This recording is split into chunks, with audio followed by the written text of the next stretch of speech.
akhir tahun 2019, 3PK dah masuk di bawah JPN lah. Okey. Okey, tengah hari ni, dah tengah hari kan, saya nak berkongsi ilmu berkaitan 3PK sikit, lepas tu saya nak sentuh sikit berkaitan intervensi pendidikan khas.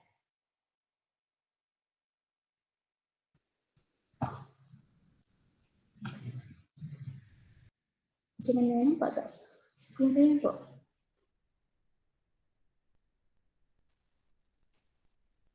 Saya nak buka. Macam mana nak present? Okey.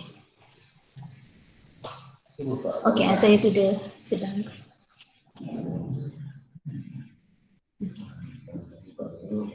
Okey.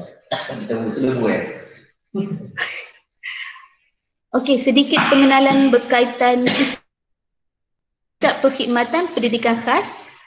Okey, untuk makluman semua, sebenarnya 3PK ni dah wujud lama dah pun. Cuma mungkin dari segi sebar luas, dari segi apa tu fungsi 3PK tu mungkin belum tahap maksimal lah, masih sedikit lah. Okey, untuk makluman sebenarnya 3PK ni berada di semua negeri. Okey, kecuali tak silap saya Negeri Sembilan tak ada dengan Labuan. Okey, fungsi 3PK kurang dengar adalah tak dengar. Boleh, Farah situ tak dengar dah. Kat situ tak dengar.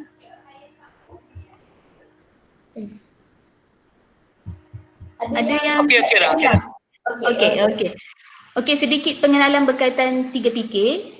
Okey, 3PK ni nama panjang dia Pusat Perkhidmatan Pendidikan Khas, merupakan pusat khidmat setempat yang menyediakan perkhidmatan intervensi, rehabilitasi dan konsultasi bagi meningkatkan keupayaan murid berkeperluan khas supaya mereka dapat mengikuti pembelajaran tanpa halangan.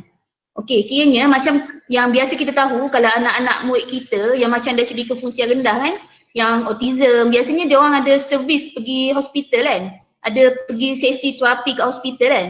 Okey, cuma sebenarnya untuk di peringkat Kementerian Pendidikan, kita nak juga ada servis center sendiri yang di bawah Kementerian Pendidikan. Maksudnya perkhidmatan tu adalah khusus untuk kanak-kanak usia persekolahan, iaitu 4 hingga 19 tahun.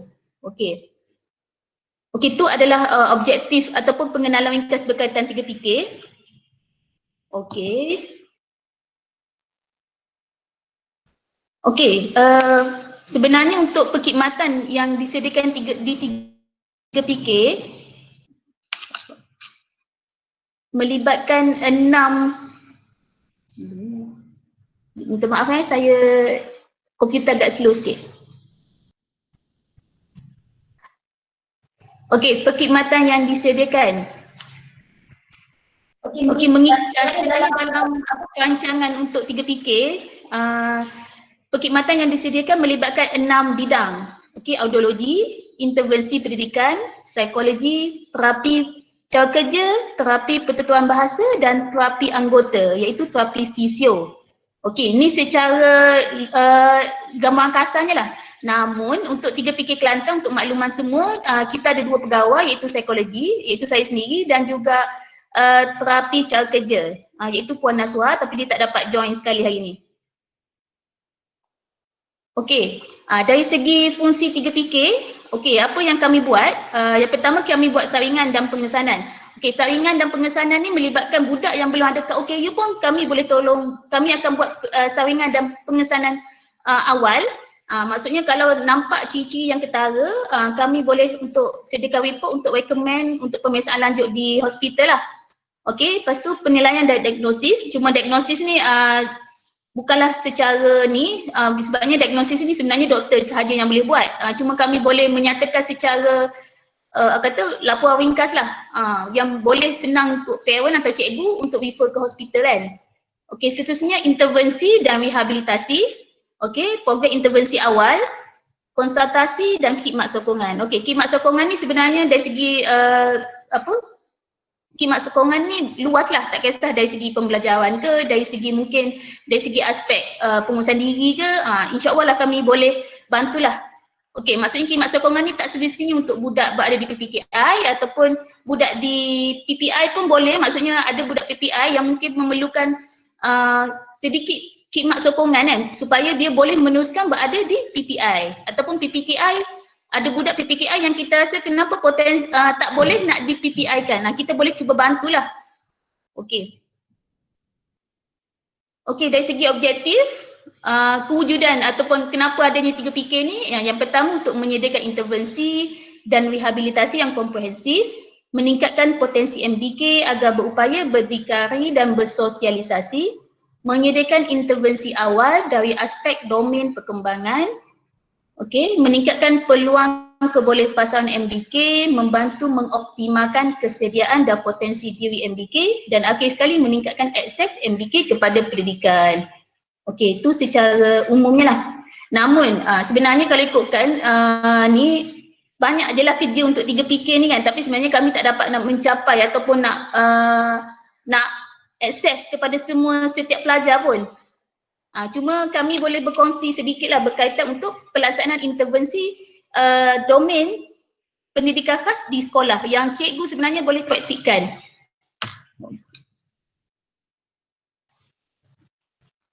Okey, jadi saya nak masuk kepada sedikit pengenalan berkaitan dengan intervensi dalam pendidikan khas. Nampak tak? Saya buka. Saya nak buka. Saya nak buka ni. Dia view tak? Buat tak dia? Sekarang dia tukar tak? Lock out tu dia? Okey, saya tutup yang dulu. Boleh? Boleh? Buat baru. Tak.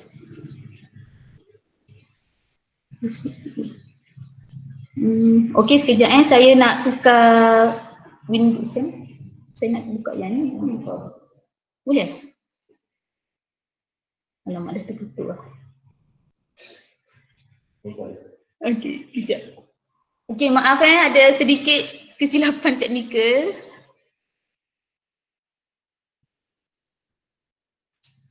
Dia tak? Instrumen saya tengah dulu ni. Share kita tak dulu. Share dulu. Dah agak share. Present lah. Okey, sorry. Dia kena keluar balik lah. Okey. Sekejap. Okey, cuma saya harap cikgu-cikgu jelas tau maksud intervensi tu sebenarnya. Kalau ada siapa-siapa nak tolong bagi, nak menaik sikit ke apa yang cikgu-cikgu faham apa tu maksud intervensi sebenarnya.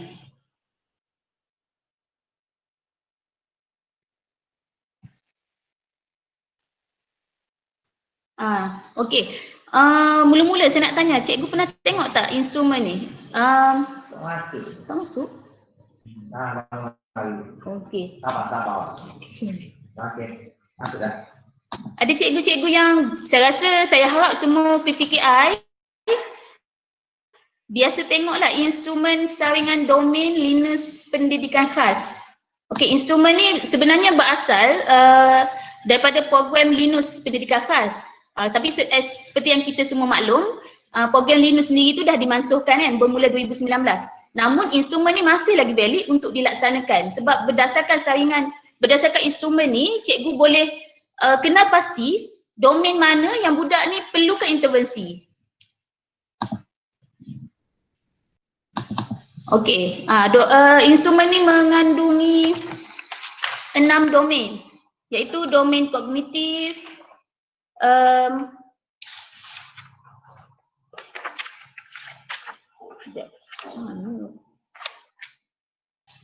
okey, dia ada 6 domain, iaitu domain kognitif, bahasa dan komunikasi, sosio-emosi, tingkah laku, motor halus dan motor kasar. Okey, jadi untuk sebenarnya mengikut pelaksanaan, sekejap saya share pula dari segi bahan, dari segi untuk pelaksanaan ni. Ni secara ringkas je lah sebab saya rasa, saya harap semua cikgu-cikgu dah familiar dengan instrumen ni sebenarnya.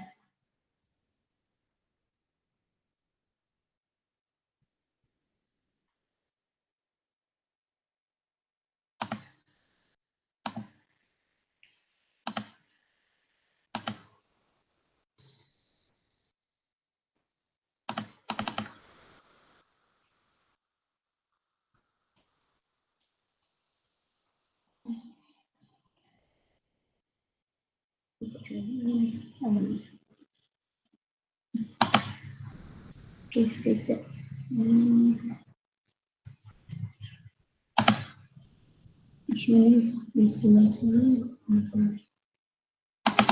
Okay.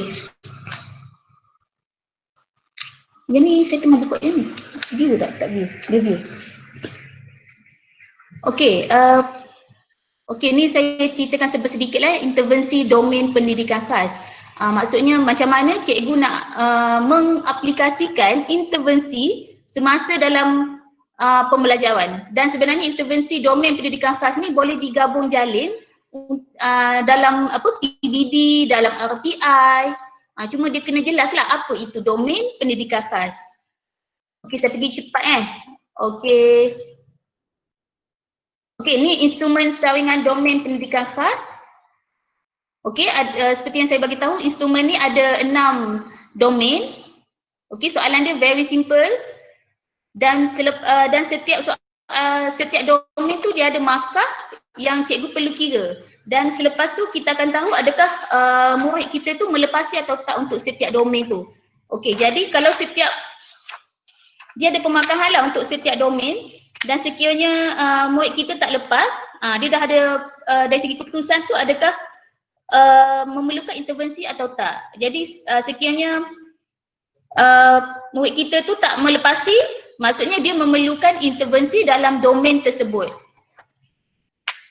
Okey, jelas Okey, dia sebenarnya bila kalau ikut berdasarkan panduan yang diberikan oleh BP Khas, okey, apabila terdapatnya kemasukan pelajar baru pelajar baru ataupun pelajar tahun 1, sebenarnya untuk mula-mula cikgu nak kenal pasti dari segi keupayaan pelajar atau macam mana boleh gunakan instrumen ni dulu.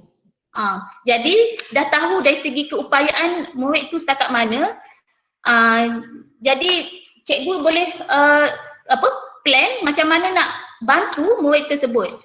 Okey, tapi sekiranya kalau instrumen ni murid semua lepas, maksudnya dari segi intervensi domain pendidikan khas, murid tersebut tidak perlu. Cuma memang kena baca dululah dari segi manual, dari segi pelaksanaan dia macam mana. Okey, cuma bagi saya bukanlah maksudnya kita dokumen ni boleh digunakan sebagai dokumen standard. Bila ada je pelajar PPKI yang baru masuk, pelajar tahun 1 ke, gunakan instrumen ni untuk nak tahu adakah pelajar ni memerlukan intervensi pendidikan khas atau tak. Dan jika perlu, domain mana yang dia perlu. Okey, bila dah tahu tahap mana tu, barulah kita tengok, kita rancang, okey nak bermula daripada mana. Barulah kita nampakkan dari segi perkembangan budak tu macam mana dan macam mana kita nak bantu budak tu lebih pembelajaran tu lebih bermakna Okey, sebenarnya dalam slide ni dia dah nyatakan semualah macam mana nak mengintegrasikan domain Linux pendidikan khas ni ke dalam semasa dalam API, dalam PBD. Dan untuk pelaksanaan dia tu tak perlu lama pun sebenarnya. Macam contohnya aktiviti intervensi domain boleh dijalankan oleh guru dalam jangka masa tertentu mengikut keperluan MBK sama ada antara 3 hingga 5 minit, 30 minit atau 60 minit sepanjang sesi PDP. Okey, contohnya lah dalam satu kelas ada 5 pelajar. Okey, 3 pelajar tak memerlukan intervensi domain pendidikan khas. 2 orang perlu berdasarkan penilaian yang cikgu buat Jadi 2 orang ni cikgu ambil lah masa contohnya 3 minit sahaja untuk fokus kepada pelajar tersebut. Intervensi maksudnya berfokus kepada individu tersebut. Maksudnya memang cikgu perlu datang ke tempat dia, memang guide dia lah agar apa yang dia tak dapat buat tu tercapai. Itu maksud intervensi tu sebab maksudnya kalau intervensi ni sebenarnya maksud dia kita nak intervensi tu kalau saya cuba cari maklumat apa maksud intervensi tu Okey, intervensi mengikut Kamus Dewan dia bermaksud campur tangan antara dua belah pihak. Intervensi ni bukan perkataan yang kita guna dalam pendidikan sahaja tapi dalam medical pun ada. Dalam kaunseling pun ada. Okey, tapi untuk intervensi dalam pendidikan khas ni maksudnya kita bantu anak murid kita tu dengan lebih spesifik supaya dari segi kita boleh bantu dia, keupayaan dia tu dia boleh meningkat. Jadi kalau keupayaan pelajar MBK kita tu tak meningkat, maksudnya intervensi tu mungkin tak berjalan ataupun tidak berkesan lah. Okey, ni Okey, intervensi domain pendidikan khas. Seperti yang saya nyatakan tadi kan, aktiviti intervensi domain boleh dijalankan pada waktu PDP secara gabung jalin dalam setiap mata pelajaran atau aktiviti dalam projek khas. Okey, itu contoh-contoh gambar macam mana cikgu boleh jalankan intervensi domain pendidikan khas semasa pembelajaran. Maksudnya tak rigid dalam menulis sahaja, tapi sebenarnya penggunaan bahan-bahan BDM tu yang ada unsur intervensi tu sebenarnya kita dah boleh kategorikan sebagai intervensi domain pendidikan khas lah. Cuma tengoklah dalam bidang apa. Okey. Dan gabung jalin pun tak salah. Contohnya intervensi domain bahasa dan komunikasi dalam mata pelajaran bahasa Melayu, bahasa Inggeris atau pendidikan seni. Jadi nak buat intervensi domain pendidikan khas ni dia tak terhad untuk mana-mana subjek sahaja. Dia boleh gabung jalin. Okey, ni yang saya ceritakan tadi lah. Maksudnya sebenarnya ni dari segi pelaksanaan, mula kita buat pengesanan dahulu. Kalau pelajar tu melepasi, maksudnya dia tidak perlukan intervensi domain pendidikan khas. Kalau tidak melepasi, perlu kenal pasti masalah, kumpul maklumat, merancang intervensi, membina analisis tugasan, melaksanakan intervensi, lepas tu pengesanan domain melaksanakan intervensi. Last kali kita test balik adakah betul tak pelaksanaan intervensi kita tu berjaya. Okey.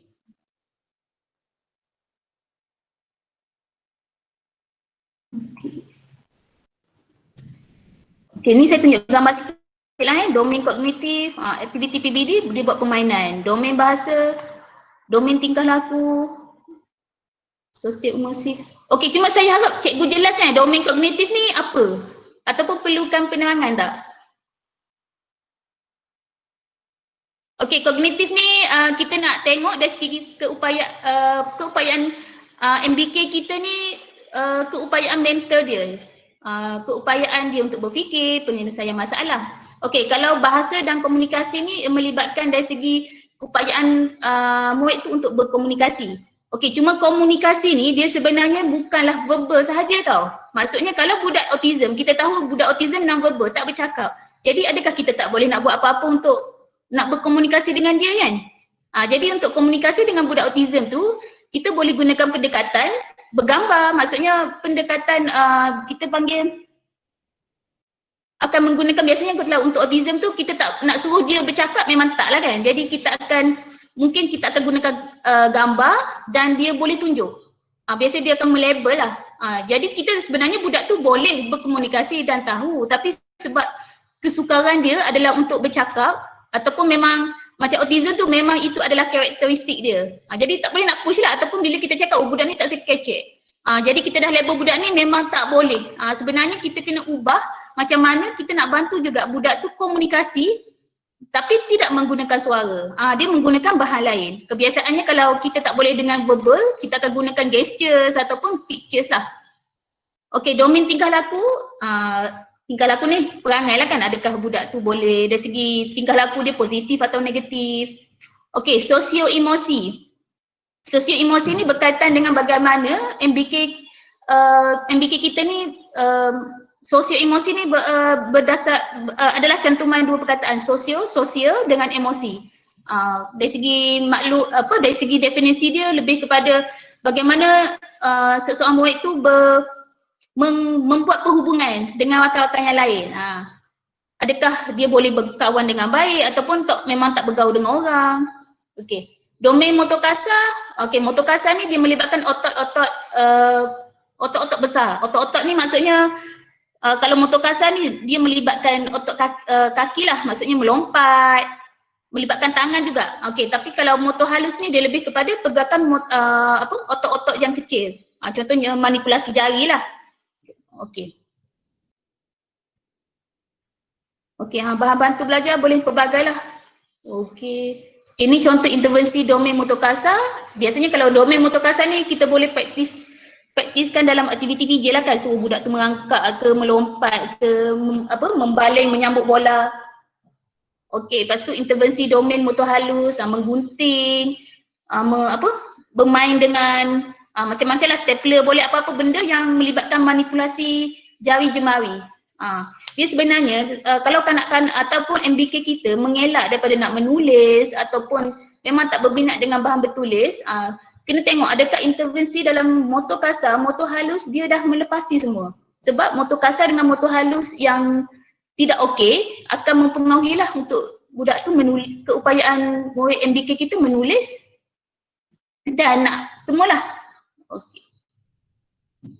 Okey ni dia sebenarnya saya tak pasti, cuma yang saya tahu ada pedagogi pertandingan, pedagogi terbaik 2 minggu pendidikan khas. Bahan ni boleh dapat daripada website BP Khas. Dia memang ada ceritakan detail apa sekolah tu buat dan dari segi perancangan, dari segi laporan semua tu ada. Boleh tengoklah sebagai contoh lah macam mana kita nak aplikasikan domain tu dalam PBD, dalam RPI semua. Okey, saya tak pergi yang ni. Okey, sebab masa pun dah ni. Okey, ada sebarang persoalan ataupun dah cukup?